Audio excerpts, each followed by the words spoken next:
Bonsoir à tous et à toutes, chers adhérents de BHC. Ce soir, après que nous avons terminé la fête de Pessah, nous allons essayer de voir qu'est-ce que nous prenons avec nous de cette fête. La Gemara dans Masechet Psachim nous dit que il y a plusieurs personnes qui ont droit au Olam Haba. Alors, pour donner un exemple, la Gemara nous dit, par exemple, celui qui enseigne, qui met ses enfants au Talmud Torah, qui fait en sorte que ses enfants apprennent la Torah. Donc, on peut comprendre, bien entendu, qu'il a une part au Olam Haba, puisqu'il fait tout pour que ses enfants eux-mêmes aillent au monde futur. Mais la Gemara continue, nous dit que, par exemple, quelqu'un qui Meshayer mikidusha le'avdalta, quelqu'un qui laisse du vin, quand il a fait le kiddush le soir, il laisse une partie du vin pour faire sur ce vin-là l'avdala. Rashbam là-bas explique que cette personne n'a pas beaucoup de vin et qu'il se restreint pour laisser, il voudrait boire du vin pour la fête ou pour Shabbat et il laisse une partie du vin pour pouvoir faire la Havdalah. Cette personne-là, elle a le droit au Olam Haba. Bien entendu, les commentateurs tous posent la question. Je comprends quelqu'un qui envoie ses enfants au Talmud Torah, je comprends, mais quelqu'un qui a laissé un peu de vin pour faire la Havdalah, est-ce que c'est tellement important? Alors, une des explications, c'est que, oui, quelqu'un qui sait se retenir, en fait, il aura certainement le droit au monde futur, puisque, en fait, toute la Torah nous demande de nous retenir sans arrêt sur toutes sortes de choses. Donc, ce n'est seulement qu'un exemple pour nous montrer que la personne arrive à se contrôler, à se maintenir, à être en self-control complet, et donc, bien entendu, que s'il arrive à le faire sur cette chose-là, il arrivera à le faire aussi sur les autres choses, et bien entendu, alors il arrivera à accomplir toute la Torah, et il aura le droit au monde futur. Mais une autre explication, c'est que tous les Shabbatot, toutes les fêtes, on s'arrête, on réfléchit, on entend des cours, on apprend des nouvelles choses, on s'élève en spiritualité, et le lendemain de Shabbat, le lendemain de la fête, on oublie tout et on continue notre vie comme si de rien n'était. Et la Gemara, en fait, nous dit que quelqu'un qui a appris des choses, quelqu'un qui s'est élevé et qui prend ça, en fait, il prend ça avec lui, après que le Shabbat est terminé, après que la fête est terminée, Ameshayer mikidusha le'avdalta, il laisse du kiddush pour la Havdalah, il laisse de la sanctification qu'il a pris pendant le Shabbat et les fêtes pour la Havdalah. C'était quoi la Havdalah? Mavdil ben kodesh lechol. C'est-à-dire qu'il fait le lien entre le kodesh et le chol, il fait le lien entre ce qui s'est passé dans ces jours saints de Shabbat et de fête, et il prend tout ce qu'il a acquis en biens spirituels pour les jours profanes, et donc il lie le Kodesh et le Chol, et donc bien entendu que s'il fait ça toute sa vie, bien sûr qu'il aura droit au Olam Haba, puisqu'en fait il a fait en sorte de tout le temps continuer à s'élever en spiritualité, et donc nous devons faire cette même chose aujourd'hui, après que Pessah est terminé. Qu'est-ce que nous avons appris de Pessah? Qu'est-ce que nous prenons avec nous de Pessah pour toute la suite de l'année, pour recevoir la Torah à Shavuot, etc. Il y a environ 80 ans de cela, il y avait une famille en Allemagne qui s'appelait la famille Schwab. Cette famille a été une famille très importante, très connue, et ils avaient 3 enfants. Le premier s'appelait Shimon, le deuxième Mordechai, et le troisième Moshe. Et le père avait décidé, c'était quelque chose qui était tout à fait acceptable à cette époque en Allemagne, que le premier fils serait un grand rave, un Rosh Yeshiva, le deuxième un philosophe, et le troisième rentrerait dans les affaires de la famille. C'est comme ça qu'il y avait l'habitude dans beaucoup de familles importantes en Allemagne à cette époque-là. Alors le premier qui devait devenir Rosh Yeshiva, bien entendu, pour devenir Rosh Yeshiva, tu ne peux pas devenir comme ça Rosh Yeshiva. Il a été envoyé à la Yeshiva. Quelle Yeshiva? La Yeshiva du Chafetz Chaim. Il étudie là-bas quelques années et après plusieurs années, la situation se réchauffe et on arrive à la montée de Hitler au pouvoir. Son père lui envoie une lettre, revient en Allemagne. Shimon va prendre bénédiction de son maître, le Chafetz Chaim. Il arrive chez lui et le Chafetz Chaim lui dit, dis-moi, est-ce que tu es Cohen? Il dit non. Il dit pourquoi t'es pas Cohen? Parce que mon père n'est pas Cohen. Et pourquoi ton père n'est pas Cohen? Il dit parce que son père n'était pas Cohen. Il lui dit non, c'est pas la raison. Il dit mais moi, est-ce que je suis Cohen? Il dit oui. Il dit pourquoi je suis Cohen? Parce que votre père était Cohen. Et pourquoi mon père était Cohen? Il dit parce que ton grand-père était Cohen. Il dit non, c'est encore une fois pas la bonne raison. La raison pour laquelle mon arrière-arrière-grand-père était Cohen et ton arrière-arrière-grand n'était pas Cohen, c'est pas parce que son père était Cohen ou son père n'était pas Cohen. Mais c'est parce que quand les Bnei Israël ont fait le Vaudor et que mon cher Rabbeinu est revenu, et il était à l'entrée du camp hébreu, et il a crié Min Hashem Elai, que celui qui est avec Dieu vienne vers moi, mon grand-père a couru et ton grand-père n'a pas couru. C'est pour ça que mon grand-père était devenu Cohen et que ton grand-père n'est pas devenu Cohen. Il lui dit maintenant, quand tu vas rentrer en Allemagne, quand tu entendras le cri Min Hashem Elai, alors n'aie pas peur. Fonce et fais ce qu'il faut pour la gloire d'Akadosh Baruch Hu. Ok. Ce Shimon-là rentre en Allemagne, il entend que la situation est catastrophique, il n'y a pas d'yeshivot, et il entend cette voix dans le ciel qui lui crie « Mil Hashem Elai, qu'est-ce que je vais faire ? Il faut faire quelque chose pour sauver ces jeunes-là. Il faut qu'ils étudient la Torah. » Il décide d'ouvrir une yeshiva. Il va d'endroit en endroit, il convainc les jeunes de venir, et après une période, enfin, finalement, il ouvre la yeshiva. Mais le lendemain du jour où il a ouvert la yeshiva, il entend des rumeurs que des jeunes hitlériens veulent venir attaquer la yeshiva. Alors il ne sait pas quoi faire. Il va à la police. Il arrive chez l'officier qui lui dit « Écoutez, moi aussi j'ai entendu ces rumeurs et je vais vous faire un aveu. J'ai entendu plus que ça. D'abord, je ne pourrai pas vous protéger. Je ne pourrai rien faire contre le peuple qui viendra et qui se prépare, je vous le dis, à faire un pogrom dans votre yeshiva. Alors, si vous voulez recevoir un bon conseil, fermez la yeshiva, renvoyez tous les élèves chez eux à la maison et ne prenez pas de risque. Parce que nous, on ne pourra rien faire. Ce Shimon-là, qui venait d'ouvrir la yeshiva, n'a pas eu le choix. Et il a fermé le lendemain de l'ouverture la yeshiva et il a renvoyé tous les étudiants chez eux à la maison. Donc, le premier fils qui devait devenir Rosh Yeshiva n'a pas eu le mérite de devenir Rosh Yeshiva véritablement. Après le premier jour de l'ouverture, il a été obligé de fermer la yeshiva. Si vous voulez trouver quelque chose de tout à fait extraordinaire, vous pouvez ouvrir le Sefer Hasidim. Cette histoire-là, elle est écrite dans le livre qui s'appelle Iyun Tfila, qui a été écrit par un des rabbanim de la famille Schwab. Dans l'introduction, il raconte toute cette histoire. Et c'est une histoire donc il y a 80 ans à peu près.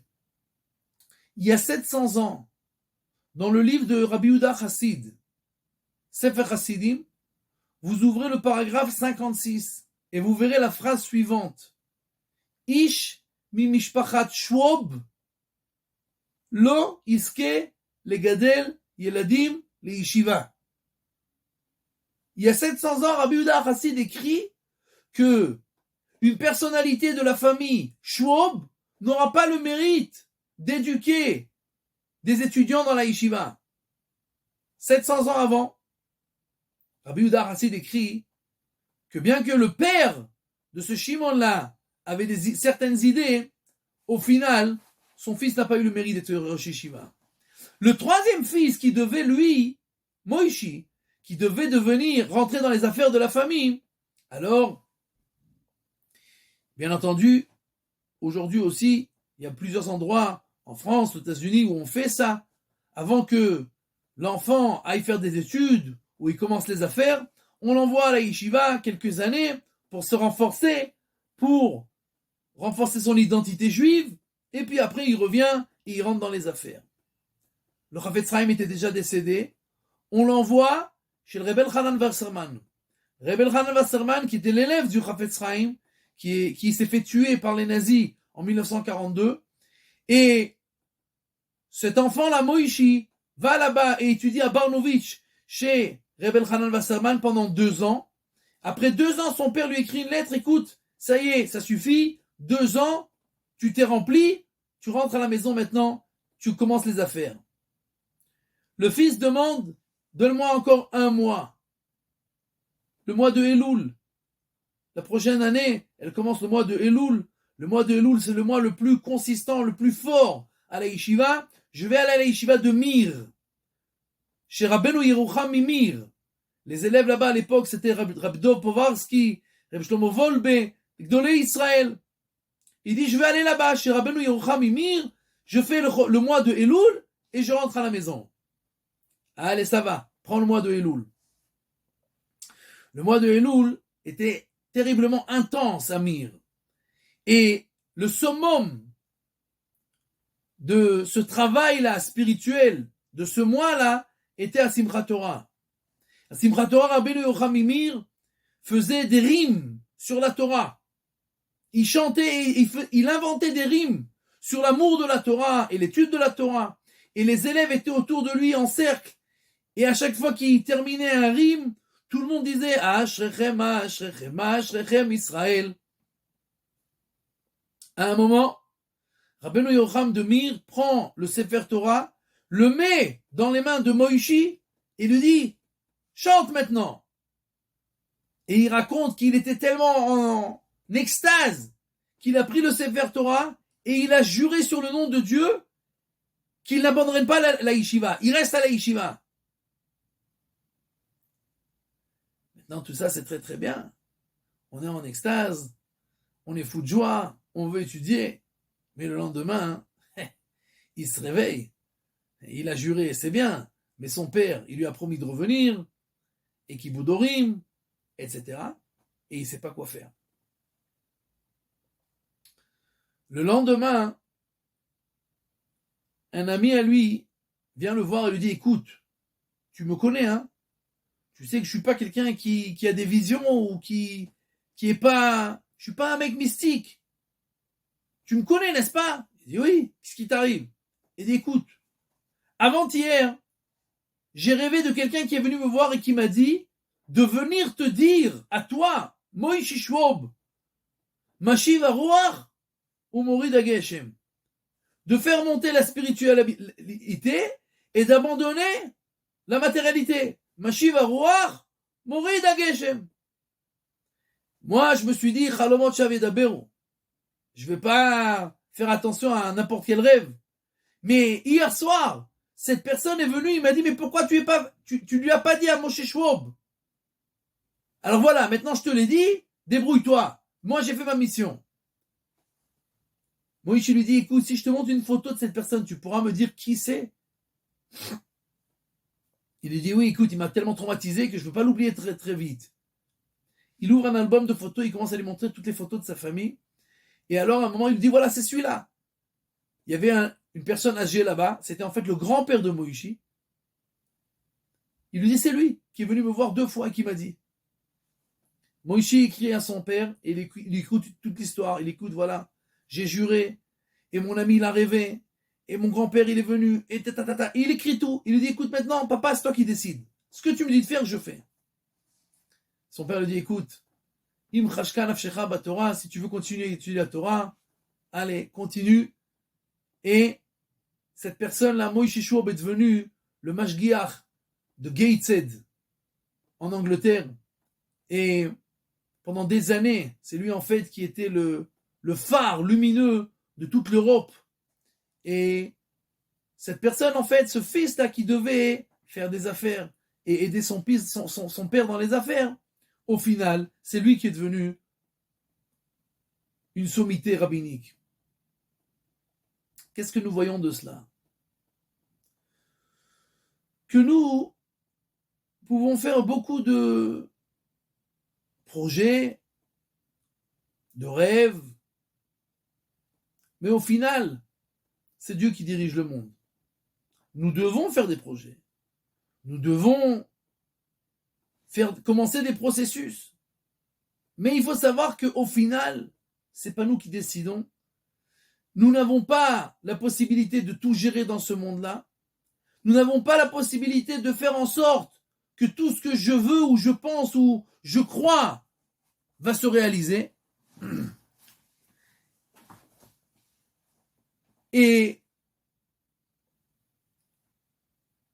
malheureusement, j'ai connu quelqu'un, enfin malheureusement, oui, un jeune de 17 ans, Yedidia, qui s'appelait, et il voulait rentrer dans les commandos, dans le salle, un gamin bien bâti, fort. Et un jour, malheureusement, il était dans son jardin, et son père avait commencé à construire un mur. Et il semblerait que ce mur n'était pas très stable, et ce mur lui est tombé sur lui, et il lui a écrasé la moitié du corps en bas. Il était à l'hôpital pendant une longue période. Pendant plusieurs années, il était avec une canne après. Il ne pouvait plus à peine marcher. Bien entendu qu'il n'est pas allé à l'armée. Il n'a pas pu s'enrôler. Et quand je suis venu le voir à la maison, quand il était encore couché dans son lit, qu'il ne pouvait pas bouger, alors il me dit, Rav, tu veux faire rire à Kadosh Baruch Hu? Raconte-lui tes projets. C'est super marrant. Moi aussi, j'avais plein de projets. Et puis Dieu, il a décidé complètement autrement. Et cette notion-là, qui est tellement importante pour vivre calmement, pour vivre sereinement.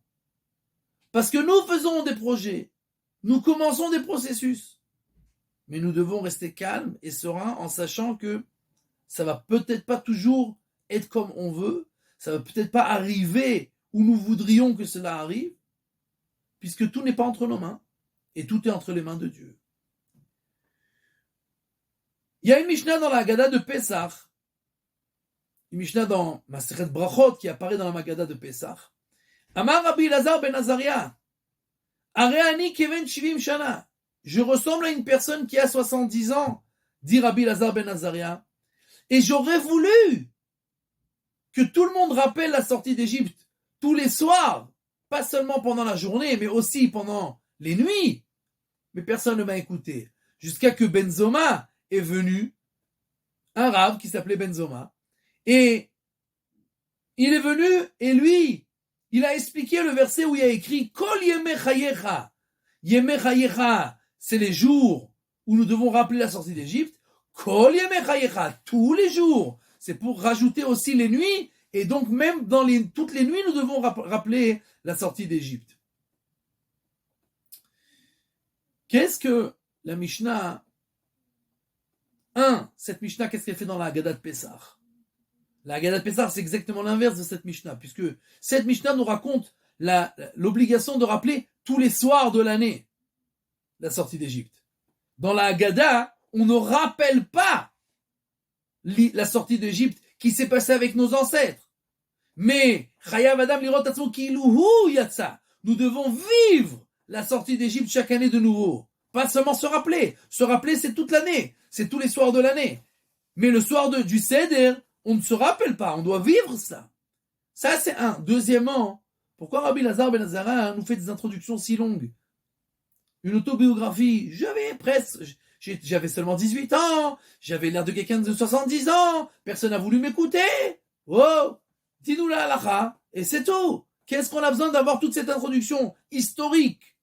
J'imagine qu'il y a encore des centaines et des milliers de halachot où il y avait des histoires, des curioses historiques qui se sont passées en rapport avec ces halachot, et jamais la Mishnah ne nous ramène des introductions pour nous donner une halacha. On nous dit la halacha et c'est tout. Le Rav Eliashiv Zatzal donne une explication tout à fait extraordinaire. Qui était Rabbi Lazar ben Azaria? Rabbi Lazar ben Azaria, la Gemara dans Masechet Brachot, page 27b, nous raconte que quand on a voulu changer Rabban Gamliel de la Nessiout, il était dirigeant du peuple juif, et on a voulu le changer avec quelqu'un d'autre, on a dit qui c'est qu'on va mettre à sa place? Rabbi Lazar ben Azaria. Pourquoi? Il a du Ichus, il a de l'ascendance, il est la 10e génération de Ezra HaSofer. La Gemara nous dit que si la Torah n'avait pas été donnée à Moshe Rabbeinu, alors elle aurait été donnée par l'intermédiaire de Ezra HaSofer. Donc nous comprenons quelle ascendance c'était cela. Et donc première chose nous dit la Gemara, Rabbi Lazar ben Azaria, il avait une ascendance extraordinaire. Deuxièmement, il était très très riche. La Gemara dans Masechet Shabbat, page 52, nous dit que chaque année, Rabbi Lazar ben Azaria donnait 12 000 brebis de Maaser. C'est-à-dire que son troupeau enfantait 120 000 brebis nouvelles chaque année. Et il donnait 12 000 de Maaser. Donc il était très riche. La Gemara nous dit encore, très intelligent, chaque chose qu'on lui pose la question, il sait répondre. Rabbi Lazar ben Azaria était une sommité. Or, voilà que la Gemara, dans Masechet Yebamot, page 16, nous raconte une histoire très intéressante. Une fois, il y a eu une halacha qui a été faite par rapport au hiboum. On ne va pas rentrer dans les détails. Et les Gdolei Israël ont dit qu'on doit aller parler avec le géant de la génération qui s'appelait Rabbi Dosa ben Arkinas. Et il faut lui poser, il faut le mettre au courant pour savoir qu'est-ce qu'on fait avec cette histoire-là. Ils ont dit qui va aller le voir. Rabbi Yoshua a dit moi je vais aller. Rabbi Lazar ben Azaria il a dit je viens avec toi. Rabbi Akiva a dit moi aussi je viens. Alors ils arrivent chez Rabbi Dosa ben Arkinas. Rabbi Dosa ben Arkinas était aveugle. Quand ils arrivent chez lui, sa servante lui dit Rebbe, les Gdolei Israël sont venus te rendre visite. Il lui dit qui c'est? Il lui dit Rabbi Yoshua. Fais-le rentrer. Et il l'installe sur un lit en or. La servante lui dit dis à ton autre élève de rentrer aussi. Il était le grand de la génération. Qui c'est mon autre élève? Rabbi Lazar ben Azaria. Oh, il y a Azaria, notre ami, a encore un fils. Rentre mon fils, assieds-toi. Et il le fait asseoir sur un lit en or. La servante lui dit, t'as encore un élève qui est là. Qui c'est? Akiva ben Yosef. Elle ne l'appelle même pas Rabbi Akiva. Akiva ben Yosef. Quelle insolence. Et Rabbi Dosa ben Arkinas lui dit, oh, c'est toi, Akiva ben Yosef, que l'on entend son nom du bout du monde jusqu'à l'autre bout, d'un bout à l'autre du monde. Shirbouk Motra Israël, qu'il y a encore beaucoup de rabbanim comme toi. Pourquoi tu l'appelles pas Rabbi Akiva? Akiva.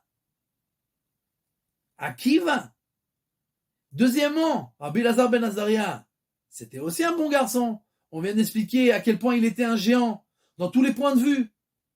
Et sur Rabbi Lazar ben Azaria, Rabbi Dosa ben Arkinas ne nous dit pas oh, Shirbouk Motra Israël, qu'il y a encore beaucoup de rabbanim comme toi. Pourquoi pas?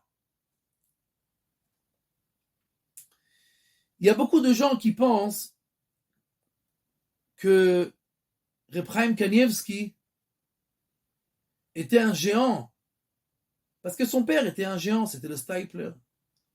Que le Rav Mordechai Eliyahu était un géant, puisque son père c'était le Rav Salman Eliyahu, etc.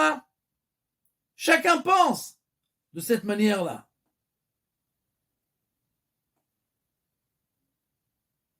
Vous savez que le Chaim Kanievski, tous les ans, pendant les vacances, il allait quelques jours à Tzfat, avec sa femme pour se reposer. Et un jour, il a arrêté d'aller. Quelqu'un a posé la question, pourquoi le Rav a arrêté d'aller? On lui a répondu que quelqu'un était venu et avait raconté au Rav qu'on avait posé la question au Rav Shach, pourquoi il n'allait jamais en vacances? Et le Rav Shach a répondu, tous les jours, il y a des gens qui viennent me voir, poser des questions, en halakha, prendre des conseils, demander des brachot. Maintenant, je ne peux pas aider tout le monde. Mais au moins, je peux écouter, je peux entendre, je peux donner de l'attention. Si je vais partir en vacances, qui c'est qui va écouter? Et donc, je ne pars pas en vacances. Depuis ce jour-là, depuis que Reb Chaim Kanievski avait entendu cette histoire, il a décidé, moi aussi c'est fini, je ne pars plus en vacances. Les gens viennent me voir tous les jours. Je peux peut-être pas aider tout le monde, mais au moins j'écoute, comme le Rav Shach. Alors, on a posé la question, ok, Reb Chaim, c'est-à-dire, mais sa femme, la pauvre, pourquoi elle doit payer le prix? Elle n'a pas le droit d'aller en vacances. Alors quelqu'un est parti et posé la question à la rabbinite Batsheva Kanievski. Qu'est-ce qu'elle pense de tout ça? Pourquoi elle dit rien à son mari? Et elle a dit, écoutez, je comprends pas. Depuis qu'on s'est mariés, j'ai jamais rien dit à mon mari, je lui ai jamais rien demandé. C'est pas maintenant que je vais commencer. Alors, on peut dire, bien entendu, c'est la fille du Rav Eliashiv. Et la vérité, c'est que pas du tout. Akiva ben Yosef, Shirbouk Motra Israël. Rabbi Lazar ben Azaria, entre guillemets, c'est pas tellement éblouissant, puisque il a de l'ascendance, il est riche, il est né religieux, il a étudié toute sa vie. Alors, ok, c'est pas... Mais Akiva ben Yosef, Akiva, c'est qui Akiva ben Yosef? Akiva ben Yosef qui a commencé à étudier à l'âge de 40 ans, qui était un Maharetz, qui était un descendant de convertis, aucune ascendance, aucun milieu. Oh, Irbouk Motra Israël. Si toi, tu es devenu quelqu'un duquel le nom, on l'entend d'un bout à l'autre du monde, alors on a besoin de rabbanim comme toi. Que les gens sachent que qui que tu sois, d'où tu viennes, tu peux devenir un grand rave. Si tu veux, Dieu y t'aide. Et c'est ce qu'il dit en fait Rabbi Lazar ben Azaria dans la Megillah, dans la Haggadah de Pessah. Aréani, Ani, moi, Kevin Shivim Shana. Moi, qui c'est moi? Rabbi Lazar ben Azaria, moi, qui est l'ascendance de Ezra Sofer, qui suis intelligent, qui suis riche, Baalamea, Baaladea, celui qui a de l'argent, tout le monde l'écoute. Et en plus, Aréani, moi, le grand, le géant, l'intelligent, le riche, Kevin Shivim Shana. Et du ciel, on a décidé, on a accepté le fait que je sois dirigeant du peuple juif. La preuve, c'est que j'ai l'impression d'avoir 70 ans. Il avait 18 ans seulement. Mais pendant la nuit, on lui a demandé de devenir dirigeant, alors il lui a poussé 18 rangées de barbe blanche. Et donc, du ciel, on a accepté qu'il devienne dirigeant. Aréani, moi, qui ai toutes ces valeurs-là. Lozachiti. Je voulais dire une halakha, personne ne m'a écouté. Ad shederacha benzoma. jusqu'à qu'il est venu quelqu'un qui s'appelait Benzoma, il ne s'appelle même pas Rebbi, comme Akiva Ben Yosef. Akiva Ben Yosef qui n'était même pas avec le titre de Rav, mais son nom allait d'un bout à l'autre du monde. Et moi, le géant de la génération, personne ne m'a écouté, jusqu'à que vienne un petit rabbin, qui n'a même pas le titre de rabbin. Et tout le monde l'a écouté. Vient le Rav Eliashim et nous dit, c'est ça toute la Haggadah de Pessah. Toute la Haggadah de Pessah, c'est le fait de savoir que nous ne faisons rien dans ce monde-là. Nous ne décidons rien. Nous faisons des efforts, nous faisons la Ishtadlut, nous faisons ce que nous pouvons faire, nous faisons nos projets, nous commençons nos processus, mais au final, c'est pas nous qui décidons. Tu peux être riche, intelligent, avoir de l'ascendance, avoir 18 rangées de barbe blanche, et au final, c'est pas toi qu'on est contrat, c'est Benzoma, qui est un petit rabbin seulement, que du ciel, on a décidé que c'est lui qui devait dire cette halakha. Et nous avons déjà parlé de cela une fois. Mais la Gemara nous dit que, dans Masechet Psachim, page 108, la Gemara nous dit que nous devons boire 4 verres de vin la nuit de Pessah. Et ces 4 verres de vin, Rashi nous dit, ils sont par rapport aux 4 fois où le mot verre apparaît dans l'histoire du maître et chanson. Nous avons déjà parlé dans un cours précédent. Mais je rappelle cela parce que c'est tout à fait en connivence à ce que nous expliquons maintenant. Et la question qui se pose, on n'a pas trouvé d'autre source plus noble que ce maître et chanson qui est un mécréant, quelqu'un qui n'a aucune reconnaissance, quelqu'un qui a sali le nom de Joseph alors que Joseph l'avait aidé dans ses moments de malheur. Et la raison, c'est qu'en fait, il y a 4 fois le mot verre qui est écrit, mais la première fois où c'est écrit, c'est en fait quand il y a une mouche qui est tombée dans le verre de Pharaon. À cause de cette mouche, le Pharaon s'est énervé, il a envoyé le maître et chanson en prison. Le maître et chanson, là-bas, a rencontré Yosef, il a rêvé, Yosef, lui, explique son rêve, il se fait libérer, 2 ans après, Pharaon rêve, le maître et chanson lui dit, écoute, je me rappelle en prison, on avait quelqu'un qui nous a expliqué les rêves, amène-le. Joseph se fait sortir de prison, il devient le premier ministre, les Bnei Israël descendent en Égypte, on commence l'exil, il y a les 10 plaies d'Égypte, on sort d'exil, on reçoit la Torah et on arrive en Eretz Israël. Et tout ça à cause d'une mouche qui est tombée dans un verre.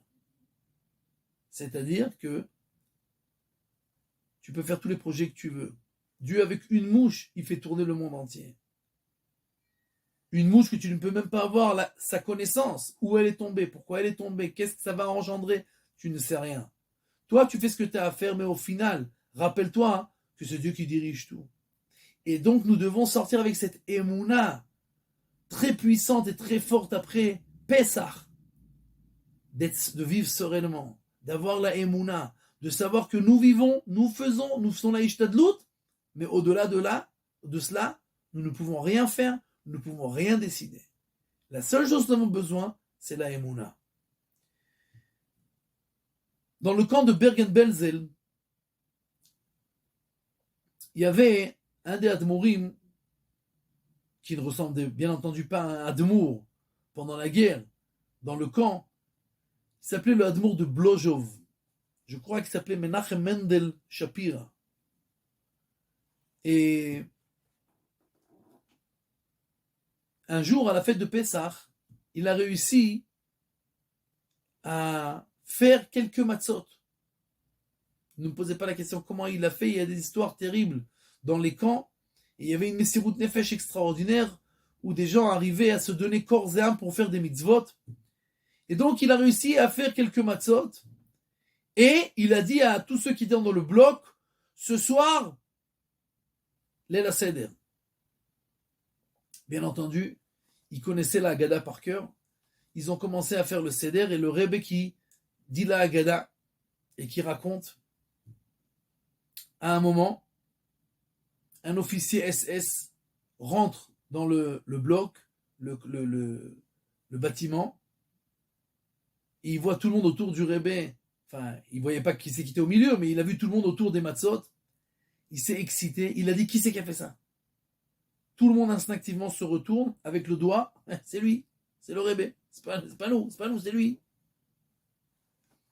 L'officier a pris son arme et il a donné des coups au Rebbe. Il a assassiné pratiquement de coups. Il a pris les matzot, il les a cassés en 1000 morceaux. Et il est parti. Il était sûr qu'il était mort. Dès que l'officier est sorti, ils lui ont lavé le visage, ils sont de le réanimer.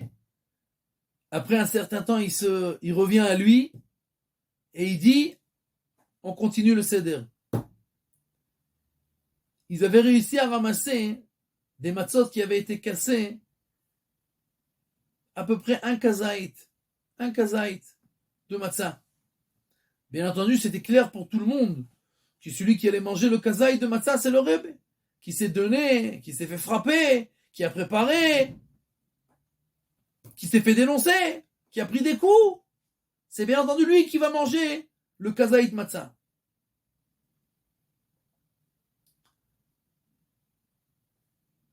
Quand on arrive à la mitzvah de la matzah, une femme qui est là-bas lui dit, Rebbe, je peux être insolente.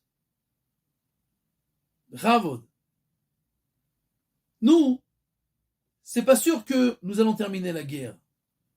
C'est pas sûr que nous allons arriver à survivre. J'ai avec moi mon fils qui a 5 ans. Lui, il a plus de chances de survivre et de passer la guerre. Alors, j'implore le Rebbe de donner le kazaït matzah de la Emouna. La matzah, c'est le pain de Emouna, c'est le pain de foi. Que Dieu dirige le monde. J'implore le Rav de donner le kazaït à mon fils.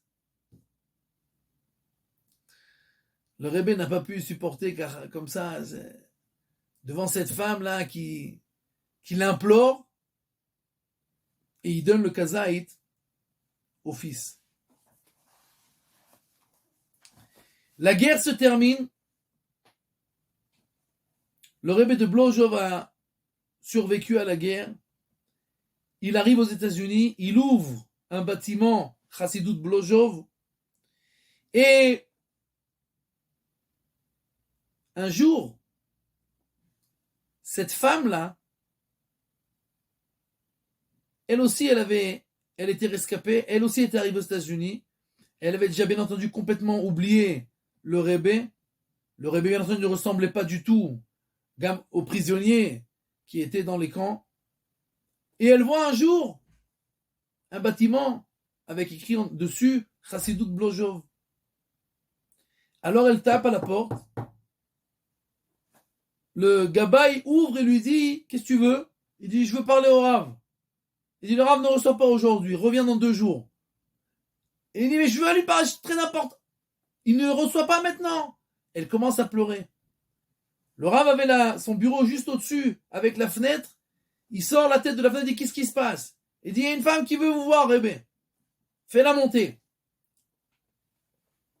Alors, elle vient et lui dit, écoutez, monsieur le rabbin, elle ne se rappelle pas de lui. Je suis ici une rescapée. On m'a proposé un chidour.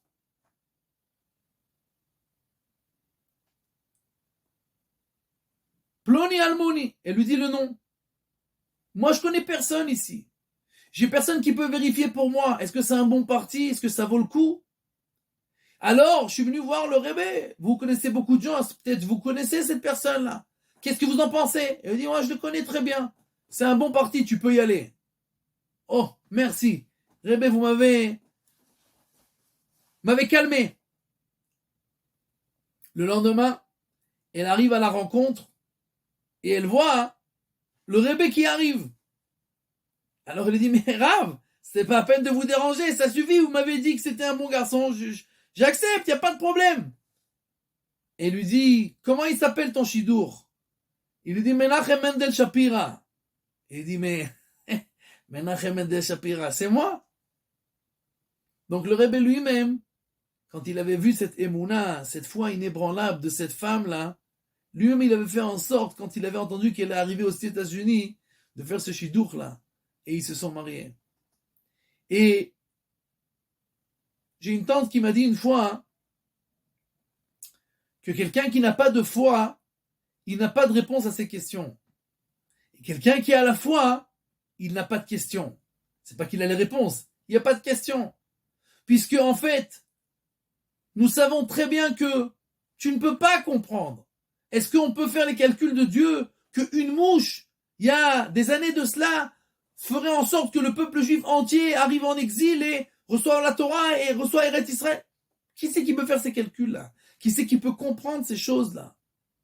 Dans notre vie personnelle, de la même, du même que du point de vue de notre peuple, dans son ensemble, dans notre vie aussi particulière, les mouches sont infinies et les desseins de Dieu sont impénétrables et les calculs et les programmes sont incompréhensibles. La seule chose que nous devons nous rappeler, c'est quand nous passons la fête de Pessah, nous prenons avec nous cette émouna inébranlable. La Pessah, c'est la fête de la émouna, c'est la fête de la foi. C'est le jour où nous nous renforçons dans notre foi d'une manière inébranlable, en sachant qu'au final, c'est pas nous qui dirigeons le monde. Il y a un dirigeant à ce monde-là, et c'est pas nous les dirigeants. Nous faisons ce que nous pouvons faire, nous faisons la ishtadlut. Au-delà de ça, nous avons que la émouna, de savoir que c'est Dieu qui dirige, et que tout ce qu'il fera à la fin, ce sera toujours pour le mieux. Tov.